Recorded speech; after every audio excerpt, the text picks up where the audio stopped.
Security guards moved through the corridor of Whitmore Military Medical Center at 2 in the morning, their boots echoing against polished floors as they dragged a janitor toward the exit.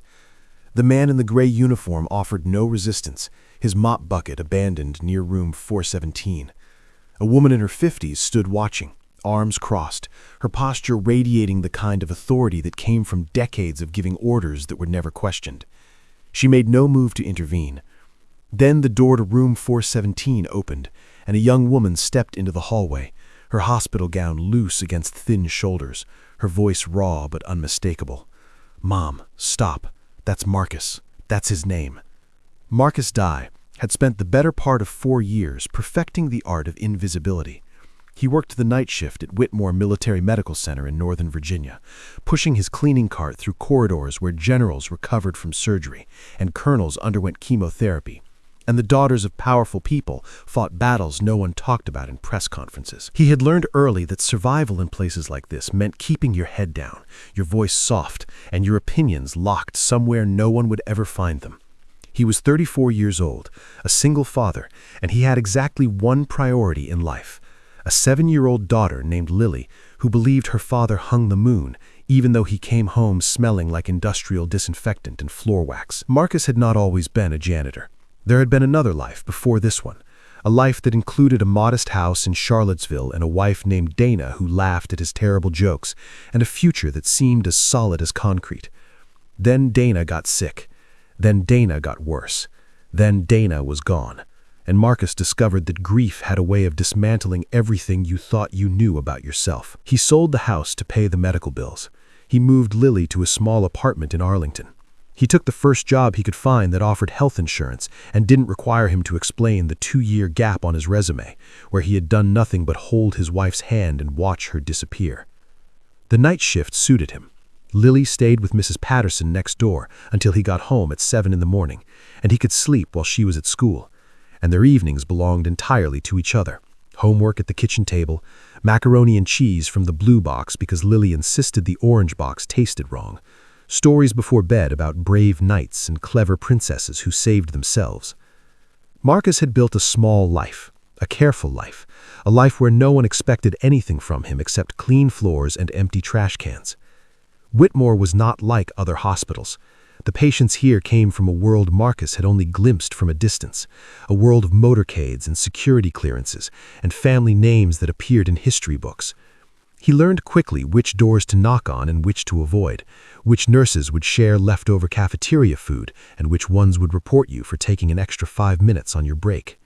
He learned the rhythms of the place, the quiet hours between midnight and 3, when the hallways belonged to him and his thoughts, and the soft squeak of his cartwheels.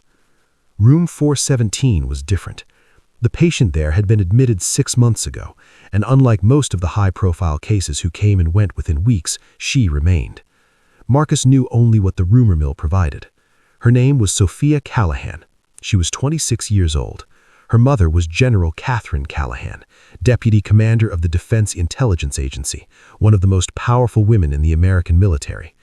And Sophia was fighting something that no amount of power or money or influence could fix, something that lived inside her own mind and dragged her under without warning.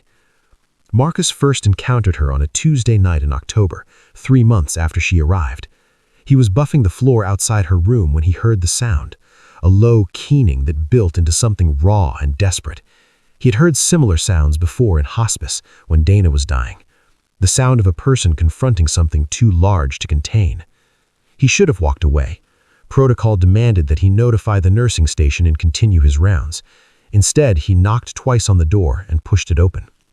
Sophia was sitting on the floor beside her bed, knees drawn to her chest, rocking back and forth in the blue-white glow of medical monitors. She looked up at him with eyes that held no recognition, only terror. Marcus did not speak. He simply lowered himself to the floor across from her, maintaining enough distance that she did not feel cornered. And he waited. Minutes passed. Her breathing slowed. When she finally spoke, her voice was barely a whisper. "Who are you?" Marcus told her his name. He told her he cleaned the floors. He told her that sometimes the night felt too big and that sitting on the floor was as good a place as any to wait for it to pass. Sophia stared at him for a long moment. Then she nodded, and something shifted in her expression, some wall lowering just enough to let him see the person behind the panic. That was how it began. Over the following weeks, a pattern emerged that neither of them acknowledged directly. Marcus would arrive at room 417 during his rounds, usually around 1 in the morning.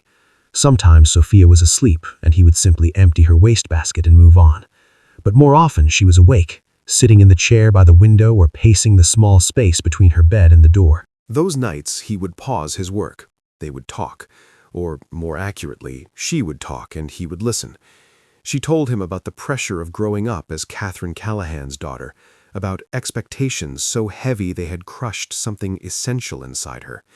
She told him about the first breakdown at 22, the second at 24, the current admission that had stretched into months because nothing seemed to work and no one knew what to do with a patient who did not respond to standard protocols.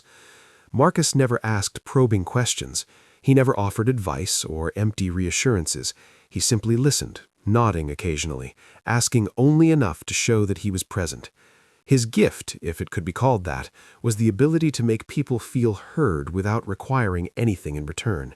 He had developed this skill during Dana's illness, sitting through countless appointments where doctors spoke in jargon and statistics, while his wife's eyes begged for someone to simply acknowledge her fear.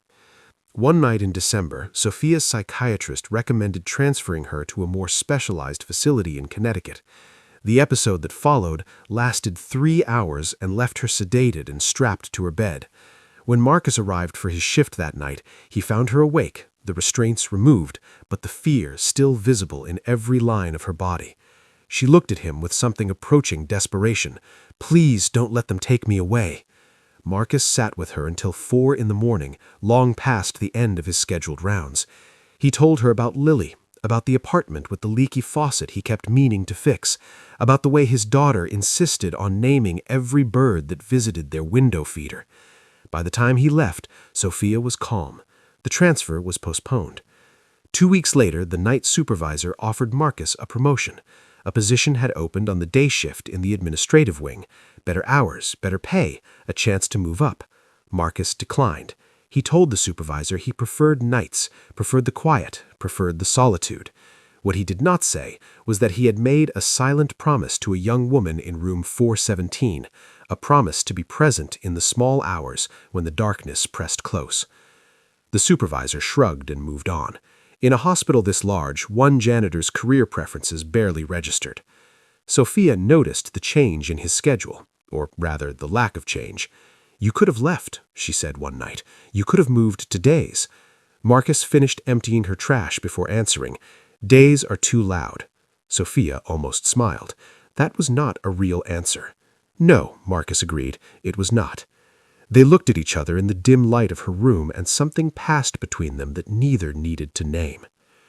General Catherine Callahan visited her daughter every Sunday afternoon at precisely 2 o'clock.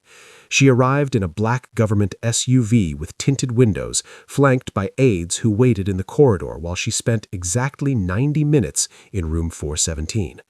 Marcus had never seen her during these visits. His shift did not begin until 11 at night, long after the general had returned to whatever secure facility housed her office. But he knew about the visits from the nursing staff, from the way Sophia's demeanor shifted on Sunday evenings, oscillating between desperate hope and familiar disappointment. The first time Catherine noticed Marcus, it was not during a visit. It was during an unscheduled late-night arrival sometime in February, when intelligence briefings had kept her at the Pentagon until midnight, and guilt had driven her to make the 40-minute drive to Whitmore despite the hour. She strode through the corridor outside room 417 and found it blocked by a janitor's cart.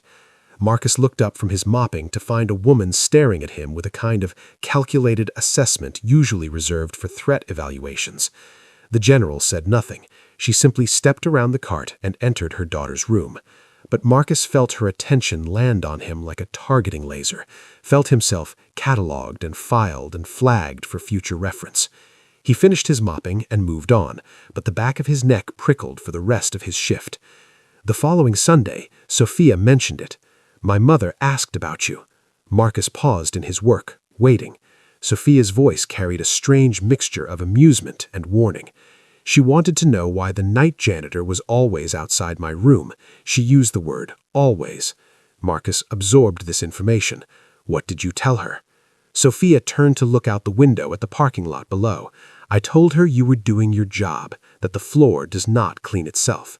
Marcus nodded slowly. That was the truth.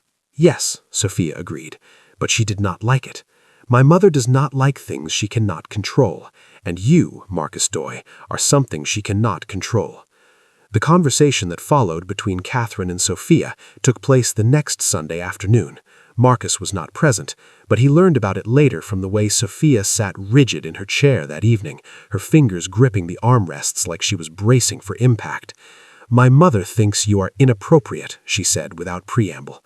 When Marcus entered the room, Marcus waited. Sophia's voice continued, her voice flat. She says it is not normal for a cleaning staff member to spend so much time in a patient's room. She says there are concerns. She says she is going to speak with hospital administration. Marcus set down his supplies. What do you think? Sophia finally looked at him. I think my mother has spent her entire career commanding people, and she does not know how to exist in a situation where commands do not apply. I think she loves me in the only way she knows, which is to control everything around me in the hope that it Control will keep me safe. And I think she is wrong about you. She paused. But being wrong has never stopped my mother before. The weeks that followed carried an undercurrent of tension that Marcus felt every time he turned a corner. He noticed security guards paying more attention to his movements. He noticed his supervisor asking questions about his rounds, questions that had never been asked before. He noticed the way conversations stopped when he entered the break room. Someone was watching. Someone was waiting. And Marcus understood with the certainty of a man who had learned to read institutional weather patterns that his quiet life was about to become significantly less quiet. The night it happened was a Thursday in late March. Marcus was finishing his rounds in the East Wing when his radio crackled with an alert. Room 417, patient in distress. He abandoned his cart and moved through the corridors faster than protocol allowed, arriving to find two nurses attempting to calm Sophia, who had somehow wedged herself into the corner between her bed and the wall. Her breathing was rapid and shallow, her eyes unfocused, her hands clawing at the wallpaper as if trying to dig through to somewhere else. Marcus did what he had done before. He lowered himself to the floor outside her corner, giving her space, giving her time. The nurses watched, uncertain. One of them moved toward the medication cart. "Wait," Marcus said. The word came out quiet, but firm. "Just wait." The nurse hesitated. Minutes passed. Sophia's breathing began to slow. Her hands stopped their frantic scratching. She looked at Marcus, and recognition flickered in her eyes. "You came." "I heard the code," Marcus said simply. Sophia's face crumpled. She did not cry. She simply crumpled like a structure that had been holding itself upright through sheer force of will and had finally run out of strength. She was calm enough to return to bed 20 minutes later. Marcus stayed another hour, sitting in the chair by the door, watching the monitors track her vital signs as she drifted towards something resembling sleep. He did not notice the security camera in the corner of the room, its red light blinking steadily. He did not notice the timestamp being logged, the footage being flagged, the report being generated and routed to a terminal in an office where General Catherine Callahan reviewed every piece of information related to her daughter's care. The summons came 3 nights later. Marcus was mopping the corridor outside the cafeteria when 2 security guards approached, their expressions professionally blank. "You need to come with us." Marcus set down his mop. "May I ask why?" The taller guard shook his head. "Just come with us." They walked him through the hospital like a prisoner, 1 guard in front, 1 behind, their pace brisk enough that Marcus had to work to keep up. They did not take him to his supervisor's office. They did not take him to human resources. They took him to a conference room on the 4th floor where General Catherine Callahan sat alone at the head of the long table, a manila folder open in front of her. The general did not invite him to sit. She did not introduce herself. She simply looked at him with the same assessing gaze she had turned on him months ago in the corridor, and she began to speak. "You have been spending unauthorized time in my daughter's room. You have been engaging in conversations that are not part of your job description. You have been present during medical episodes when you should have notified staff and removed yourself from the situation." Marcus said nothing. Catherine continued. "I have reviewed the security footage. I have spoken with the nursing staff. I have compiled a record of your interactions with my daughter, and I have concluded that your behavior constitutes a violation of hospital policy and potentially a threat to patient welfare." Marcus absorbed her words. He had known this moment would come. He had known it the first time he sat on the floor of room 417 and waited for a terrified young woman to remember how to breathe. What he had not known was how it would feel. Standing here in a conference room designed to intimidate, listening to someone reduce months of careful attention into a list of policy violations. "General Callahan," he said finally, "I understand your concern, but with respect, your daughter was having a panic attack. The nurses were about to sedate her. I helped her calm down without medication. That is what happened." Catherine's expression did not change. "You are a janitor, Mr. Doherty. You are not a therapist. You are not a nurse. You are not qualified to make decisions about my daughter's care." Marcus met her gaze. "I am a person who was present when she needed someone to be present. I do not believe that requires a qualification." The silence that followed lasted nearly a minute. Then Catherine closed the folder in front of her and stood. "You are being reassigned to the maintenance facility on the South Campus. Your access to the main hospital building has been revoked, effective immediately. Security will escort you to collect your personal belongings." Marcus did not argue. He did not defend himself further. He simply nodded and turned toward the door where the two guards were waiting to escort him out. They were halfway down the corridor toward the service elevator when he heard it, a door opening behind them. Footsteps unsteady but determined, and then a voice raw from disuse and medication, cutting through the institutional hush like a blade. "Mom, stop!" Marcus turned.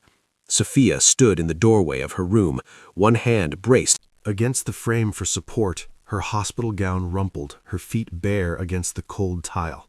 She was looking past Marcus, past the security guards, directly at her mother, who had emerged from the conference room and frozen mid-stride. "That is his name," Sophia said. Her voice carried the particular clarity of someone who had decided to stop being afraid. "That is Marcus Doherty. He served 2 tours in Afghanistan as a combat medic before his wife got sick.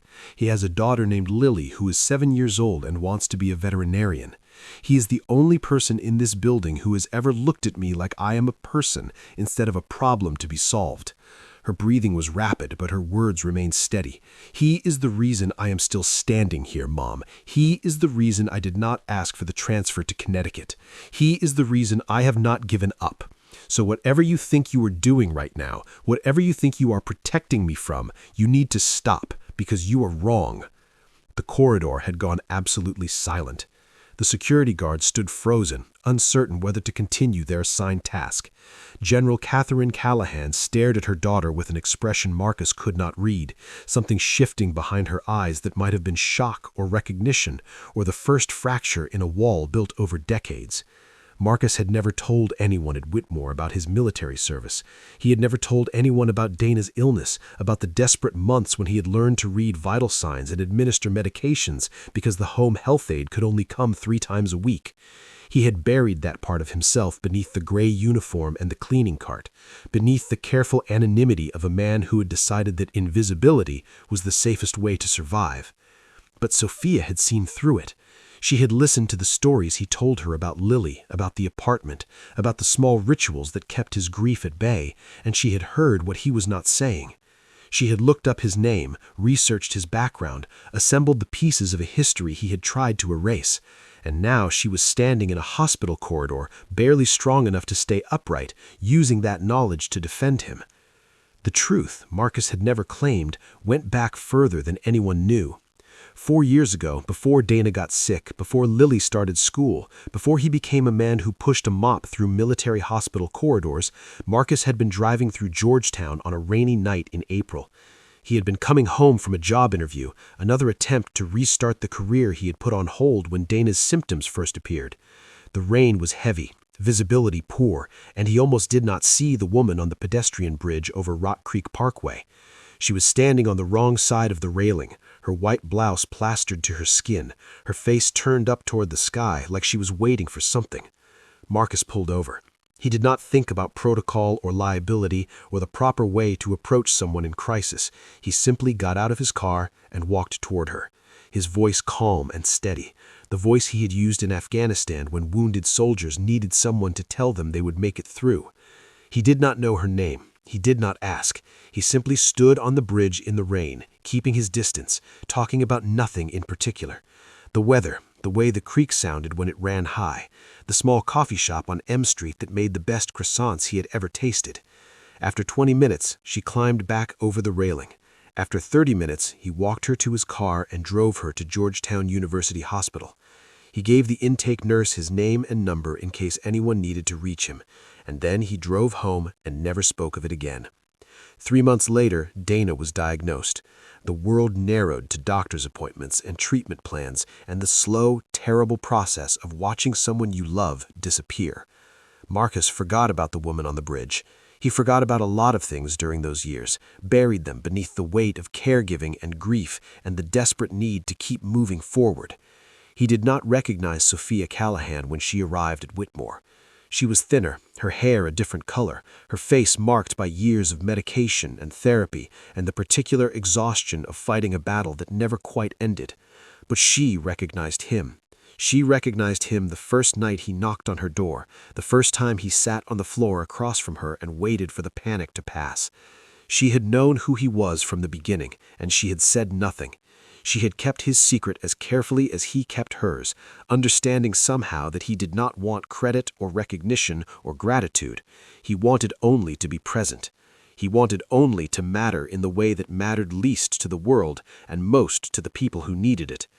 Now, Lily's question echoed in Marcus's mind, a question she had asked 6 months ago when he told him he was staying on the night shift instead of taking the promotion. "Daddy, why do you let people forget about you?" He had not known how to answer then. He was not sure he knew how to answer now. But standing in the corridor of Whitmore Military Medical Center, watching Sophia Callahan refuse to let him disappear, he understood something he had never quite grasped before. The eraser he had chosen was not protection, it was surrender. And some people, some stubborn, beautiful people, refused to let you surrender. General Catherine Callahan had not moved. She stood in the corridor outside the conference room, watching her daughter with an expression that had shifted from shock to something more complicated. Marcus recognized that expression. He had seen it on his own face in the mirror during Dana's final weeks. The look of someone realizing that everything they thought they understood was built on foundations that had already crumbled. Catherine had spent 30 years in military intelligence. She had risen through ranks that did not welcome women, had commanded operations that would never be declassified, had learned to read people the way most people read books, scanning for tells and weaknesses and leverage points. She had applied those same skills to motherhood, treating Sophia's illness as an enemy to be outmaneuvered, her recovery as an objective to be achieved through superior strategy and overwhelming force. And she had failed. She had failed in ways that no tactical genius could compensate for, in ways that no amount of security footage or personnel files could explain.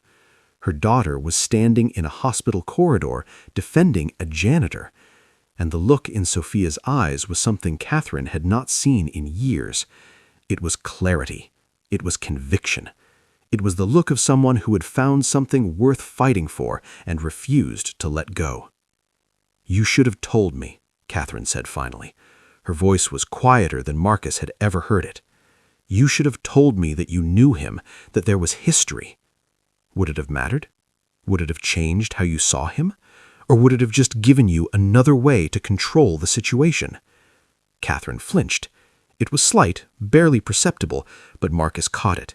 He had become adept at reading small movements during Dana's illness, when a twitch of the eyebrow or a slight tension in the jaw could signal the difference between a good day and a bad one.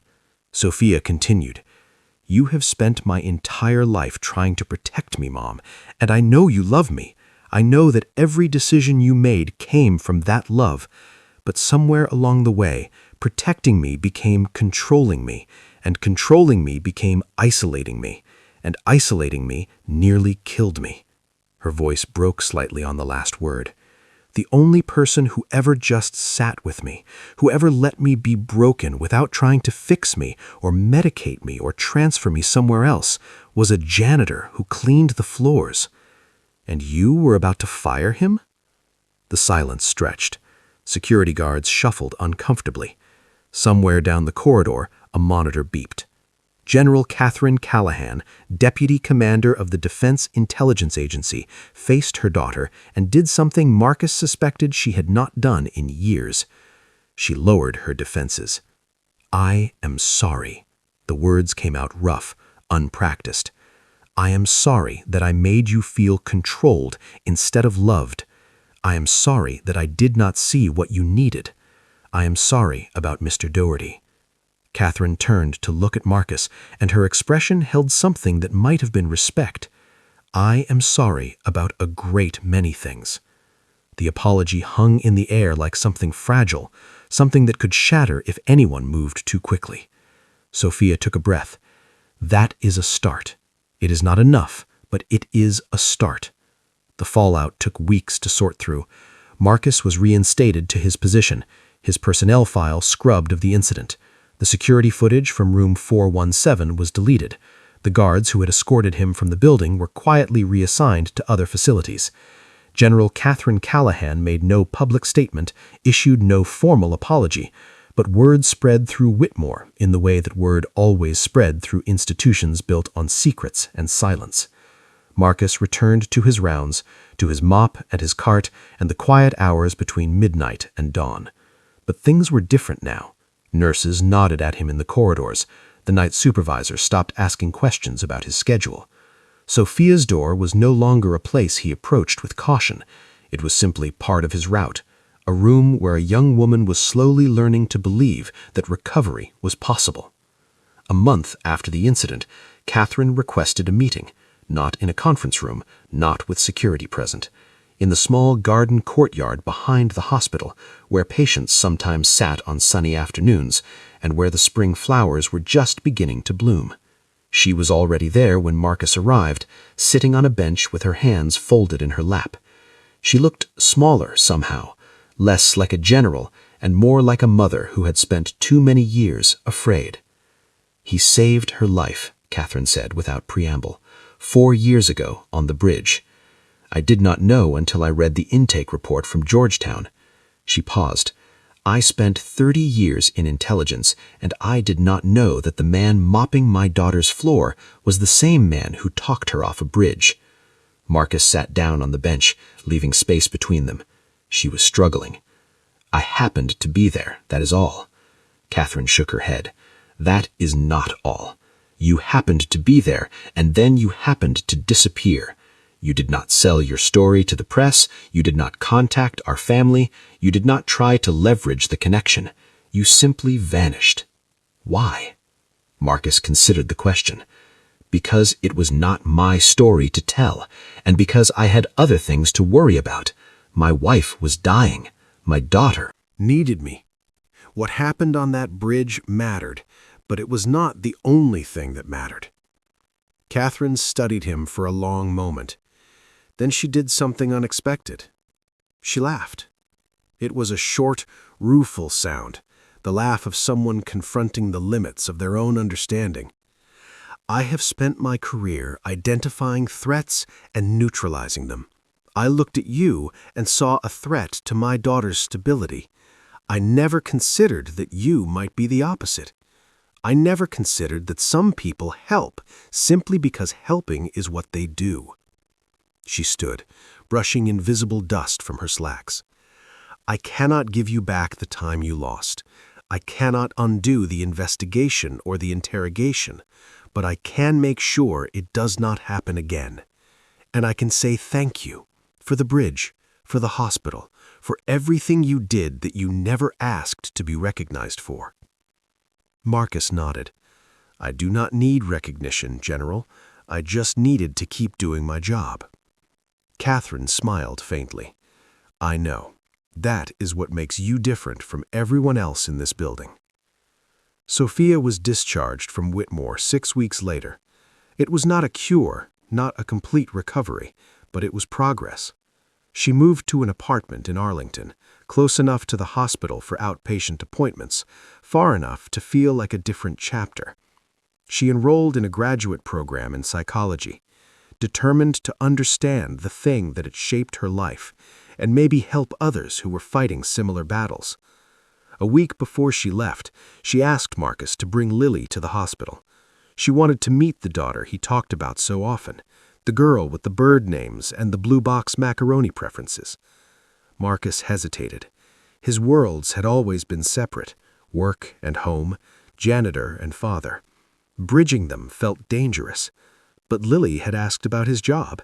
She had asked why he came home smelling like medicine, why he looked tired but peaceful when he walked through the door each morning. And Marcus realized that keeping her separate from this part of his life was its own kind of erasure, its own form of disappearing. They met in the garden courtyard on a Saturday afternoon. Lily wore her favorite yellow dress, the one with the sunflowers on the hem. Sophia wore jeans and a sweater, looking healthier than Marcus had ever seen her. The two of them sat on the bench where Marcus had talked with Catherine, and they fed crackers to the sparrows that gathered near the fountain. "Your daddy talks about you all the time," Sophia said. "He says you name all the birds at your window."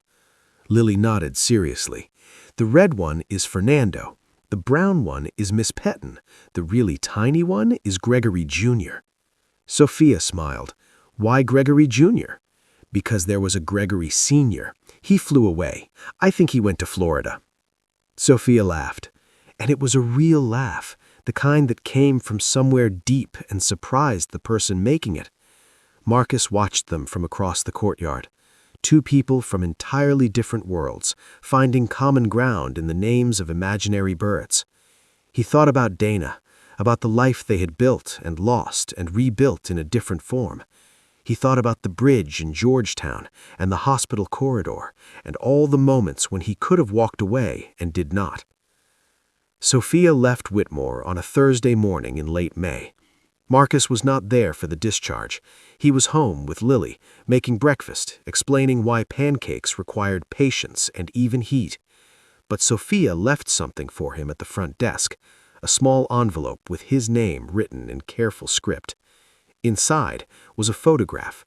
It showed the garden courtyard, the bench, the fountain surrounded by sparrows.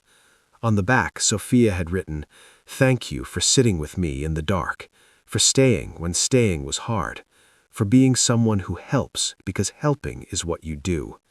I will not forget. I will not let anyone else forget either." Months passed.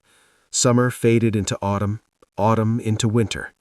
Marcus continued his rounds at Whitmore, continued his quiet life with Lily, continued being a man who cleaned floors and listened when listening mattered.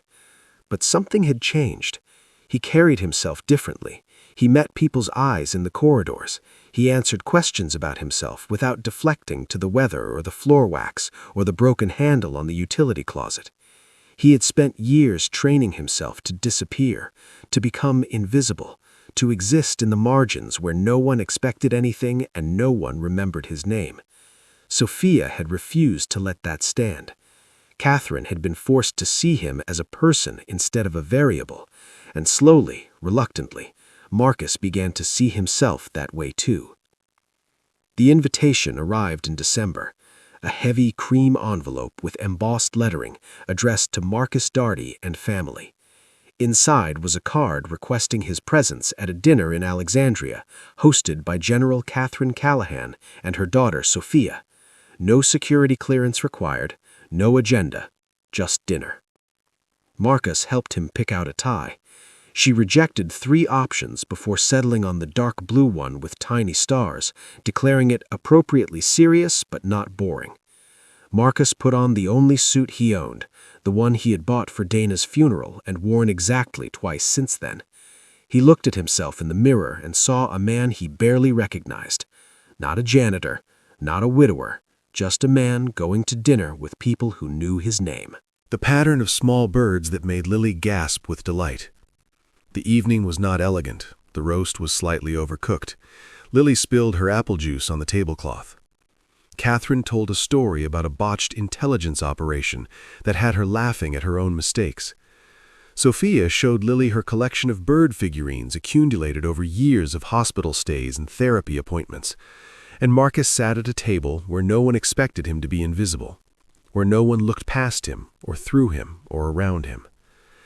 After dinner, Catherine walked him to the door while Sophia and Lily discussed the merits of various bird species. She handed him a business card, plain white, with a phone number and nothing else. "This is my personal line," she said. "If you ever need anything, if Lily ever needs anything, you call this number." Marcus took the card. "General, I am not sure I am comfortable accepting favors." Catherine shook her head. "This is not a favor, Mr. Doherty. This is recognition. You spent years making yourself invisible because you thought that was what the world required of you. I am telling you that it does not anymore." 6 months later, Marcus left Whitmore, not because he was fired, not because he was pushed out, but because he had finally accepted that he could be more than a man who cleaned floors. He enrolled in a nursing program at Northern Virginia Community College using the GI Bill benefits he had never touched. He still worked nights, but now they were clinical rotations at local hospitals, learning the skills he had picked up informally during Dana's illness in Afghanistan and countless hours in room 417. Lily made him a card for his first day of classes. It showed a stick figure in blue scrubs surrounded by birds of various colors. "Daddy the Helper," it said in wobbly letters, "with his bird friends." He kept the card in his textbook. He kept Sophia's photograph in his wallet. He kept moving forward, one careful step at a time, toward a life where his name meant something and his presence mattered, and no one would ever drag him away in silence again. The last time he saw Sophia, she was presenting her graduate thesis on peer support in psychiatric settings.